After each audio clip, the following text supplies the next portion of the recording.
Hello friends, welcome back. అందరికీ నమస్కారం. So, ఇవాళ వీడియో ఏంటంటే బజాజ్ ఎక్స్‌సీడీ వెహికల్‌కి కంప్లీట్ ఇంజిన్ రీస్టోరేషన్ అంటే అంటే crank shaft fitting, bore fitting, clutch fitting, head, magnet అంటే గేర్ వీల్ సెటప్ మొత్తం అన్నీ కూడా మీకు ఈ వీడియోలో క్లియర్ చేస్తాను. మాక్సిమం 20 మినిట్స్ లోపల క్లియర్ చేస్తా. లేట్ చేయకుండా వీడియోలోకి వెళ్ళిపోతాం. అట్లా నా ప్రీవియస్ ఇంజిన్ రీస్టోరేషన్ కనుక చూడకపోతే చాలా వరకు చేయడం జరిగింది. అవన్నీ ఛానల్ ప్లేలిస్ట్‌లో పైన కార్డ్స్‌లో చెక్ చేయండి. లేట్ చేయకుండా వీడియోలోకి వెళ్ళే ముందు మన ఛానల్ గనుక సబ్స్క్రైబ్ చేసుకోకపోతే సబ్స్క్రైబ్ చేసుకొని పక్కన బెల్ ఐకాన్ ఆల్ క్లిక్ చేయండి. లాగ్ లేకుండా వీడియోలోకి వెళ్ళిపోదాం. సో, ఫస్ట్ ఆఫ్ ఆల్ మనకి ఇంజిన్ బేరింగ్స్ ఎన్నైతే లోపల ఫిట్ చేసుకోవాలో అన్ని ఇంజిన్ బేరింగ్స్ కూడా మార్చేసుకోండి. సో, ఇదైతే గేర్ చేంజర్. సో, దానికి చిన్న పితుకుంది కదా! అక్కడ న్యూట్రల్ ఏదైతే బటన్ ఉంది కదా! అక్కడ కరెక్ట్‌గా పెడితే కరెక్ట్‌గా న్యూట్రల్ ఉన్నట్టు. సో, ఫస్ట్ మన గేర్ వీల్ సెటప్ చూసారు కదా! స్పాకెట్ షాఫ్ట్ ఇది. స్పాకెట్ షాఫ్ట్ గేర్ వీల్ అన్ని కూడా ఈ రకంగా పెట్టుకోవాల్సి ఉంటుంది. అట్లనే పైన చిన్న పితుకుంది రౌండ్‌ది అది కూడా ఖచ్చితంగా ఉండాలి. అట్లనే పైన ఒక వాచర్ ఉంటుంది. అండ్ కామన్‌గా గేర్ వీల్స్ ఎట్లా మీకు తెలిసింది చెప్పనక్కర్లేదు. మాక్సిమం అందరూ టెక్నీషియన్స్ చూస్తారు ఈ వీడియోని. సో, ఈచ్ అండ్ ఎవ్రీ ఐటెమ్‌కి కూడా ఆయిల్ అయితే అప్లై చేయండి. ఎందుకంటే మనం ఫిట్ చేసినప్పుడు కొంచెం ఫ్రీగా ఫిట్ అవ్వాలి గదా! సో, అట్లా మనకి చెకింగ్ చేసినప్పుడు గేర్ చెకింగ్ చేసినప్పుడు కరెక్ట్‌గా ఫ్రీగా ఉండాలంటే ఆయిల్ ఏసుకోవాలి. So, first sprocket shaft complete షాఫ్ట్‌ని పెట్టేసుకోండి. ఆ తర్వాత ఏంటంటే కింద చెక్ చేయండి కరెక్ట్‌గా తిరుగుతుందో లేదో, కరెక్ట్‌గా ఫిట్టింగ్ అయిందో లేదో అని చెప్పేసి. ఇప్పుడేంటంటే క్లచ్ షాఫ్ట్ ఇది కూడా సేమ్ అండి. సేమ్ దీనికి కూడా రౌండ్ రోలర్ ఉంటుంది. రోలర్ ఉంటుంది. అట్లనే గేర్ వీల్స్ చూసారు కదా! ఈ రకంగా అయితే గేర్ వీల్స్ ఉంటాయి. కింద ఒక వాచర్ ఉంటుంది. అట్లనే ఈ లాకింగ్స్ ఉంటాయి. అక్కడ ఒక ప్లెయిన్ వాచర్ ఉంటుంది. ఇదంతా కామన్. మిగతాయన్ని కూడా ఓపెన్ అవ్వవు మీరు తెద్దామన్నా సరే. సో, బట్ ఆ గేర్ చేంజర్ ఏదైతే ఉందో ఆ క్లాంపు బెండ్ అనేది కిందకి పోవాలన్నమాట.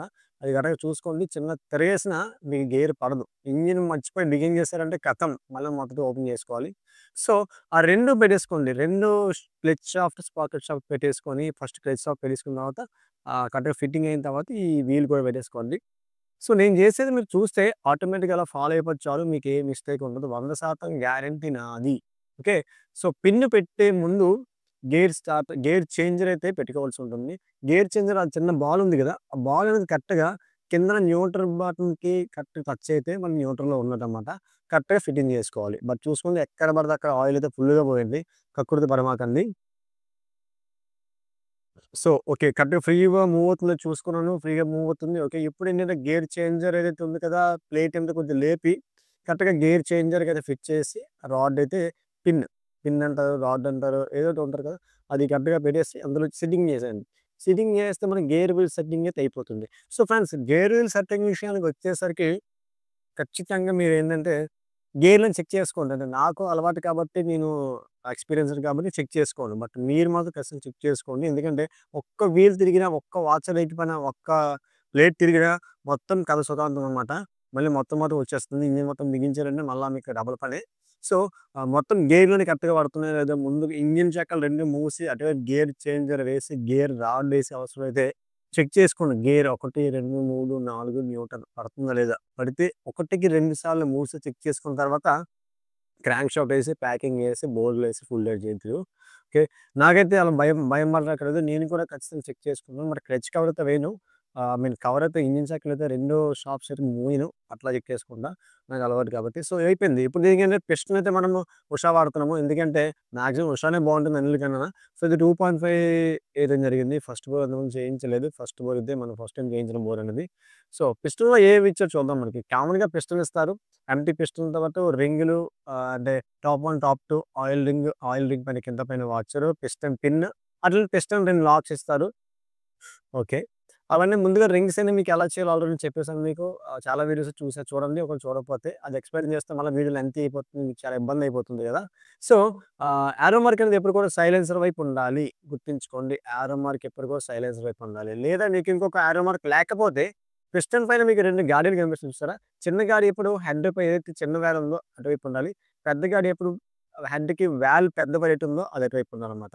పెద్ద వాల్ ఎప్పుడు కూడా మనకి ఎటుంటుందండి కార్పొరేటర్ వైపు ఉంటుంది. చిన్న వాల్ ఎప్పుడు కూడా సైలెన్సర్ వైపు ఉంటుంది. గుర్తుంచుకోండి. ఓకే. పిస్టన్‌ని పక్కకు తోసేయండి. లేదా సెంటర్ అయితే ఫిక్స్ చేసేద్దాం. సెంటర్ ఫిక్స్ చేసే ముందు చెప్పాను కదా! గేర్ వీల్ చెక్ చేసుకో అని చెప్పేసి. సో, నేను కూడా ఆహ్, ఓవర్ కాన్ఫిడెన్స్ లేకుండా నీట్‌గా గేర్ వీల్స్ చెక్ చేసుకుంటున్నా. మరి దానికన్నా ముందు పిస్టన్ లింక్స్ అయితే లాక్ అయితే వన్ సైడ్ లాక్ వేసేసుకుంటున్నాను నేను. ఎందుకంటే వేసుకోవాలండి. వేసుకోకపోతే తర్వాత ఇబ్బందవుతుంది. అప్పుడన్నా వేసుకోవాలి, ఇప్పుడైనా వేసుకోవాలి. బట్ ఇప్పుడు వేసుకుంటే ఒక పనయిపోతుందనమాట. సో, పిస్టన్ లాక్ అయితే వేసేసుకుందాం. ఓకే. సో, నెక్స్ట్ పార్ట్ ఏంటి? క్రాంక్ షాఫ్ట్ ఫిట్ చేయాలి. క్రాంక్ షాఫ్ట్ మీరేం జేస్తారంటే, నేనైతే క్రాంక్ షాఫ్ట్ మొత్తం ఎప్పుడు కిట్ మార్చను. కస్టమర్‌కి ఎప్పుడు కూడా బడ్జెట్ ఇంక్రీజ్ చేయదలుచుకోలేదు. సో, కస్టమర్ అని గుర్తుకొచ్చింది. ఈయన ఆయన దగ్గర ప్రెజెంట్ తిరగడానికంటే డ్యూటీకి వెళ్ళడానికి బండి లేదు. లేకపోతే తెలియక ఎక్స్‌సీడీ వెహికల్ కొనేసారు. ఎక్స్‌సీడీ వెహికల్ ఎలా ఉంటదో మీకు తెలుసు. ఫెయిల్యూర్ వెహికల్ అన్నమాట అది. సో, కొనేసారు ఇంక తప్పక మళ్ళీ ఇంజిన్ అయితే రీస్టోర్ చేయాల్సొచ్చింది. బండి కొనుక్కుందామా సెకండ్ హ్యాండ్‌లో రీస్టోర్ చేద్దామని ఆలోచించి సెకండ్ హ్యాండ్‌లో బండి కొనుక్కోలేక ఇది రీస్టోర్ చేయించుకున్నారు. అది చేయించుకున్న మళ్ళీ యాక్సిడెంట్ అయింది. బ్యాడ్ లక్ అనమాట. చెయ్యి ఇరిగిపోయింది ఆయనకి. Really sad. So sad. So, crankshaft చూసారు కదా! క్రాంక్ షాఫ్ట్ కింద 2 క్రాంక్ షాఫ్ట్ బేరింగ్‌లు, rod, pin, crankshaft bearing 3 మార్చేసి కరెక్ట్‌గా ఫిట్ అయిందో చూసుకొని, మొత్తం ఇంజిన్ కేసింగ్ మొత్తం గూడా అనాబోన్ రాసుకొని, కిక్ స్ప్రింగ్ కూడా ఇప్పుడే వేసుకొని అయ్యో! కిక్ స్ప్రింగ్ మర్చిపోయారంటే మీకు ఖతం. బయట నుంచి ఏసుకోవడానికి అవ్వదది. లోపల నుంచి వేసుకోవాలి. కిక్ స్ప్రింగ్ కూడా వేసేసుకోండి. కిక్ స్ప్రింగ్ వేసేసుకొని జాగ్రత్తగా మొత్తం అంతా కూడా క్రాంక్ కవర్ అయితే మొత్తం కూడా ఫిక్స్ చేసేయండి. జాగ్రత్తగా ఫిక్స్ చేసుకొని చూసుకోండి మళ్ళా. క్రాంక్ షాఫ్ట్ కింద ఒక ప్లేట్ ఉంటుంది. అది కూడా పెట్టుకోండి. అది వీడియోలో చూపించలేకపోయాను నేను. సో, మొత్తం వేసుకొని ఆపోజిట్ సైడ్ మొత్తం అన్ని సైడ్‌లు కూడా మొత్తం షాఫ్ట్ ఫ్రీగా తిరుగుతుంది. Shaft up and down play ఉందా లేదా క్లచ్ షాఫ్ట్, స్పాకర్ షాఫ్ట్ ప్లే ఉంటే కరెక్ట్‌గా ఫిట్ చేసారు మీరు. వాచెస్ అన్ని కరెక్ట్‌గా చేసినట్టనమాట. సో, ఇప్పుడు మొత్తం సరిపోయింది. ఓకే. ఇప్పుడు ఎన్నైతే 8 ఎంఎం బోల్ట్స్ ఉంటాయో అన్ని బోల్ట్స్ బిగించండి. ఇటువైపు నుంచి ఒక బోల్ట్ ఉంటుంది. ఆపోజిట్ సైడ్ మొత్తం అన్ని బోల్ట్స్ ఉంటాయి. 8 ఎంఎం బోల్ట్స్. నియర్లీ నాకు తెలిసినంత వరకు ఒక 7 ఆర్ 8 ఉంటాయి. అప్పటినైతే నేనేమి అనుకోమాకండి. చెక్ చేసుకొని ఏసేయండి బోల్ట్‌లు కూడా. సో, ఇంకేముందండి బోల్ట్‌లు వేసేద్దాం. బోల్ట్‌లు వేసేసిన తర్వాత ఇంక పెండింగ్ ఏముంటుందని జాగ్రత్తగా ఇంజిన్ తిప్పేసి మొత్తం చెప్పాను కదా! ఎన్నైతే బోల్ట్‌లు ఉన్నాయో అన్ని బోల్ట్‌లు కూడా ఫిక్స్ చేసేయండి. So, okay. నెక్స్ట్ ఏంటి? Gear starter. గేర్ స్టార్టర్ అయితే వేసుకోవాలి. గేర్‌ని తిప్పేది ఇదనమాట. మనం గేర్ నొక్కుతాము కదా! కాలు దగ్గర. అదొచ్చేసి ఈ రాడ్‌ని తిప్పుతుంది. ఈ రాడ్ ఎళ్లి ఇక్కడ దీన్ని మూవ్ చేస్తూ ఉంటదనమాట. ఆ గేర్ చేంజర్‌ని మూవ్ చేస్తుంది. గేర్ చేంజర్ ఎళ్లి వీల్ తిప్పుతుంది. వీల్ ఎళ్లి బండిని తిప్పుతుంది. సో, కదా! ఈ పిన్‌లున్నాయి కదా! ఈ పిన్‌లు ఖచ్చితంగా ఆ గేర్ చేంజర్‌కైతే పెట్టుకోవాలి. ఆ పిన్‌ల సహాయంతోనే మనకి గేర్ వేసినప్పుడు ఈ చేంజర్ ఏదైతే ఉందో మూవ్ చేస్తుంది. చేంజ్ మూవ్ అయితే లోపల లోపల గేర్ పిలుచుకొని మూవ్ అవుతాయి. First gear, second gear, third gear, fourth gear, neutral. Okay. ఈ రకంగా గేర్‌లయితే పడతాయి మనకి. సో, ఆ చేంజర్‌కి మొత్తం ఎన్నైతే పిన్స్ ఉన్నాయో నాకు తెలిసి 4 పిన్స్ ఉంటాయి. ఆ 4 పిన్స్ పెట్టేసుకొని గేర్ స్టార్టర్ పిన్స్ వేసేసిన తర్వాత జస్ట్ ఆ గేర్ తిప్పేదైతే టెన్షన్ మనకి గేర్ నొక్కితే ఆటోమేటిక్‌గా వెనక్కి వస్తుంది కదా! అది రానీకి కొద్దిగా టెన్షన్ కోసం ఈ వీల్ ఉంటుందన్నమాట. స్టార్‌లా ఉంటుంది. సో, అది వేసేసిన తర్వాత గైడ్స్, టైమింగ్ చైన్ అయితే వేసేసుకోవాలి. ఇంకా క్లచ్ సైడ్ క్లచ్ ప్లేట్‌లో వేసే ముందే టైమింగ్ చైన్, గైడ్స్ అయితే వేసేసుకోవాలి. సో, ఫస్ట్ టైమింగ్ చైన్ వేసేసి గైడ్ వేయడానికి చైన్ టెన్షనర్ అంటారనమాట. చైన్ టెన్షనర్ టచ్ అయ్యే గైడ్ ఇది. ఓకేనా? ఆ గైడ్ అయితే వేసేసుకోండి. ఆ గైడ్ వేసినా మనకి ఫ్రీ మూవ్‌మెంట్ ఖచ్చితంగా ఉండాలి. లేకపోతే మీరు కరెక్ట్‌గా బిగించలేనట్టు. ఆ తర్వాత ఏంటంటే క్లచ్ షాఫ్ట్, క్లచ్ బెల్ వేసే ముందు క్లచ్ వాచర్ ఉంటుంది. ఆ వాచర్ వేసేసుకొని పంప్ వీల్‌కి గాడి ఉంది కదా! గాడి కరెక్ట్‌గా ఫిట్ అయితే మీకు కంప్లీట్‌గా లోపలికి పుష్ అవుతుంది. పుష్ అయిన తర్వాత ఫ్రీగా ఆడితేనే మనకి పంప్ వీల్ బాగా వర్క్ అవుతుంది. ఆయిల్ తోడుతుందనమాట. So, next clutch shaft bush వేసేసుకొని, క్లచ్ బెల్ వేసేసుకొని, క్లచ్ బెల్ అయితే బాగుంది. మార్చటం లేదు నేను. అట్లనే మీద ఒక ఫ్లాట్ వాచర్ ఉంటుంది. బట్ క్లచ్ ప్లేట్లు, క్లచ్ కిట్ మొత్తం పోయింది. క్లచ్ కిట్ పోయింది కాబట్టి original Bajaj company clutch kit తీసుకున్నాం. సో, యాస్ ఇట్ ఈస్‌గా మన క్లచ్ కిట్ అనేది ఏమి ఇప్పక్కర్లేదు. బట్ స్ప్రింగ్స్ అయితే తీసుకోవాలి. ఎందుకంటే లాక్ చేయడానికి మనకు అవకాశం ఉండదు. పుల్లర్ పెట్టి లాక్ చేయాలి కదా! సో, 4 10 ఎంఎం బోల్ట్‌లు ఓపెన్ చేసేసి, స్ప్రింగులు బయటికి తీసేసి, సెంట్రల్ వాచర్ నట్ వేసేసి నట్టే. నట్టు వేసేసి మనం 4 పోల్ పుల్లర్ అంటే 4 పోల్ పుల్లర్ ఉంటుందన్నమాట. ఆ 4 పోల్ పుల్లర్‌తో మనమైతే బిగించుకోవాలి.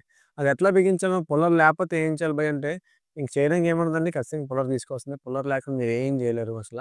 అసలు ఏం చేస్తారో ఏం చేయలేరు. సో, ఇట్లా 4 పోల్ పుల్లర్ వేసుకొని ఫుల్ టైట్ చేసుకొని 4 స్ప్రింగులేసుకొని 4 స్ప్రింగ్ పైన ప్లేట్ ఏసుకొని బోల్ట్ వేసుకోవాలి. ఇప్పుడేంటంటే సెంటర్ అంటే బోర్ హెడ్ ఫిక్స్ చేసే సమయం ఆసన్నమైనది. సో, ఫస్ట్ బోర్ ప్యాకింగ్ కూడా లైట్‌గా అనబోన్ రాయండి. అనబోన్ రాసేసి క్రాంక్ షాఫ్ట్‌కైతే లైట్‌గా ఆయిల్ అప్లై చేసి పిస్టన్ అయితే మనకి యారో మార్క్ ముందుకు ఉండేలాగా అంటే సైలెన్సర్ వైపు ఉండేలాగా పిస్టన్ పెట్టుకొని పిస్టన్ పిన్ పెట్టేసుకొని పిస్టన్ లాక్ అయితే వేసేసుకోండి. పిస్టన్ లాక్ అయితే వేసేసుకోండి. లాక్ వేసినప్పుడు ఖచ్చితంగా క్రాంక్ షాఫ్ట్‌లో పడిపోకుండా క్లాత్ అయితే పెట్టుకోండి. సో, నేనైతే కొన్ని కొన్ని పార్ట్స్ స్కిప్ చేశాను. ఎందుకంటే టైం సేవ్ చేయడం కోసం మీకైతే తెలిసినవే. సో, మొత్తం అంతా పిస్టన్ లాక్ వేసేసుకున్న తర్వాత బోర్‌కి, పిస్టన్‌కి ఆయిల్ అప్లై చేసి పిస్టన్ అయితే కరెక్ట్‌గా టైమింగ్‌లో పెట్టుకోండి. ఓకే. నాగంట వేసుకోకుండానే మనం టైమింగ్‌లో పెట్టుకోవచ్చు. ఓకే. ఆయిల్ అయితే మనం వేసేసుకున్నాం. అట్లనే పిస్టన్ వేసేసుకున్నాం. ఓకే. ఇక్కడ డౌల్స్ వేసుకొని హెడ్ ప్యాకింగ్‌కి ఫుల్‌గా అనాబోన్ అప్లై చేసి హెడ్ అయితే ఎక్కించుకోవాలి. దానికన్నా ముందు గైడ్ ఏసుకోవాలి. ఓకేనా? ఆపోజిట్ గైడ్ అయితే వేసుకోవాలి. అది బోర్ వేసిన తర్వాత వెయ్యాలి. హెడ్ వేసిన తర్వాత వేయడానికి అవ్వదు. ఎందుకంటే లాక్ అయిపోతుంది. సో, హెడ్ ప్యాకింగ్ కూడా ఫుల్‌గా రెడ్ కలర్ అన్నా బోండ్ అప్లై చేసేయండి. అప్లై చేసేసి 2 డౌల్స్‌లో కూడా కరెక్ట్‌గా సిట్టింగ్ చేసిన తర్వాత హెడ్ అయితే పెట్టేయండి. నేను ఆల్రెడీ హెడ్ వాల్ ల్యాపింగ్ చేపించేసాను కొత్త వాల్స్ వేసి. వాల్ ఆయిల్ సీల్, వాల్ స్ప్రింగులు మొత్తం అన్ని ఫిక్స్ చేసేసాను. అది పెద్ద ఏం కాదని మీకు తెలిసే ఉంటుంది. నేను ఎప్పటికో ప్రీవియస్ వీడియోస్ చూడండి హెడ్ ఫిట్టింగ్స్ ఎలా ఉన్నాయి. అన్ని వెహికల్స్ ఒకేలా ఉంటాయి మాక్సిమం. సో, ఆహ్ ఏదైతే ఈ మీద ప్లేట్ వేసేసుకొని 4 బోల్ట్ కూడా 12 సైజ్ బిట్‌తో మీడియం టైట్ చేసుకొని, ఫుల్ టైట్ చేసుకున్న తర్వాత రైట్ సైడ్ మనకి 10 పొడవు బోల్ట్ ఉంటాయన్నమాట. ఆ పొడవు బోల్ట్ కూడా అందులో వేసేసి అది కూడా ఫుల్ టైట్ చేసేసుకోండి. ఇప్పుడు మ్యాగ్నెట్ అయితే ఫిక్స్ చేయవలసి ఉంటుంది. దీనికేంటంటే ఫస్ట్ క్రాంక్ షాఫ్ట్‌కి చాబీ పెట్టుకోండి. చాబీ పెట్టుకొని కాయిల్ అయితే మీకు కనిపిస్తుంది కదా! ఇది మ్యాగ్నెట్ కాయిల్ అన్నమాట. వైర్‌లనేవి లోపలికి వెళ్ళిపోవాలి. ఎందుకంటే మ్యాగ్నెట్ తిరిగినప్పుడు వైర్లు తగలకూడదన్నమాట. సో, అందుకే వైర్లు లోపలికి వెళ్ళిపోయి అక్కడ ఏదైతే గాడీలు ఉన్నాయో ఆ గాడీలో పెట్టేసి న్యూట్రల్ వైర్ కూడా కనెక్ట్ చేసిన తర్వాత అక్కడెక్కడైతే మీకు బోల్ట్స్ ఉన్నాయో అన్ని బోల్ట్స్ కూడా ఫిక్స్ చేసేయండి. మ్యాగ్నెట్ కాయిల్‌కి, మ్యాగ్నెట్ వైర్ బయటకి రాకుండా క్లాంప్ వేసేసిన తర్వాత మ్యాగ్నెట్‌కైతే గాడి ఉంటుంది. చాబీ గాడి. చాబీ గాడి కరెక్ట్‌గా మ్యాగ్నెట్ ఫిక్స్ అయ్యేలా కరెక్ట్‌గా చూసుకొని మార్కింగ్ అనేది కరెక్ట్‌గా మ్యాగ్నెట్ అందులోకి తోసేయండి. సో, తోసేసిన తర్వాత మ్యాగ్నెట్ పైన ఒక వాచర్ ఒక నట్ ఉంటుంది. 17 సైజ్ అనమాట. ఇది కూడా టైట్ చేసేసుకోండి. టైట్ చేసుకున్న తరువాత నెక్స్ట్ ఏంటంటే మీకు టైమింగ్ ఎట్లా పెట్టుకోవాలి? టైమింగ్ వీల్‌కైతే 2 గీతలు మధ్య టీ ఉంటుంది. టీ అని పైకుంటే మనకు కరెక్ట్‌గా టైమింగ్ ఉన్నట్టు క్యామ్ షాఫ్ట్ కూడా కరెక్ట్‌గా షేక్ ఉండాలి. ఆ షేక్ ఉంటే మనకు కరెక్ట్ టైమింగ్ ఉన్నట్టన్నమాట. అట్లనే మ్యాగ్నెట్ కూడా టైమింగ్ చెక్ చేసుకోవచ్చు మీరు. ఆల్రెడీ టైమింగ్‌లో పెట్టి ఇంకా మ్యాగ్నెట్ టైమింగ్ చూపించలేదు నేను. సో, ఇప్పుడైతే వన్ వే క్లచ్ లోపల ఏదైతే బేరింగ్స్, స్ప్రింగ్స్ వేసుకొని వన్ వే క్లచ్ కరెక్ట్‌గా ఫంక్షనింగ్ అవుతుందో చెక్ చేసుకున్న తర్వాత సెల్ఫ్ మోటర్ నుంచి వన్ వే క్లచ్‌ని తిప్పడానికి ఒక మీడియేటర్ వీల్ ఉంటుంది. ఆ వీల్‌కి ఆపోజిట్ 2 సైడ్‌లు కూడా వాచర్స్ ఉంటాయి. ఆ వాచర్స్ కూడా ఫిక్స్ చేసుకొని జాగ్రత్తగా మ్యాగ్నెట్ కవర్ అయితే వేసేసుకొని సెల్ఫ్ మోటర్ వేసేసుకోండి. ఇప్పుడు క్లచ్ సెక్షన్‌కి వచ్చేసరికి మనకి క్లచ్ బటన్ అయితే ఉంటుంది. అంటే క్రాంక్ షాఫ్ట్ ఆయిల్ పుష్ చేయనీకి. సో, అట్లనే క్లచ్ ప్లేట్స్‌కి ఒక బేరింగ్ ఉంటుంది. క్లచ్ బేరింగ్ అనమాట ఉంటదండి. సో, క్లచ్ బేరింగ్ అయితే మార్చట్లేదు బాగుంది. కస్టమర్‌కి అయితే బడ్జెట్ తగ్గించడం కోసం చూస్తున్నా. అట్లనే 2 డౌల్స్ వేసుకొని ప్యాకింగ్ వేసేసుకొని జాగ్రత్తగా క్లచ్ కవర్ అయితే మూసేసుకోండి. సో, ఇది ఫ్రెండ్స్ ఎక్సీడీ వెహికల్‌కి ఇంజిన్ రీస్టోరేషన్ ఇది. సో, ఇన్ కేస్ మీరేమన్నా ఏదైనా డౌట్స్ ఉన్నాయి ఈ పరంగా కామెంట్ చేయండి కిందన. అట్లా మన వీడియోస్ కనుక నచ్చితే షేర్ చేయండి, లైక్ చేయండి. మీ తోటి సోదరులకు షేర్ చేయండి. సో, ఆల్మోస్ట్ వీడియో రన్నింగ్‌కి వచ్చేసింది.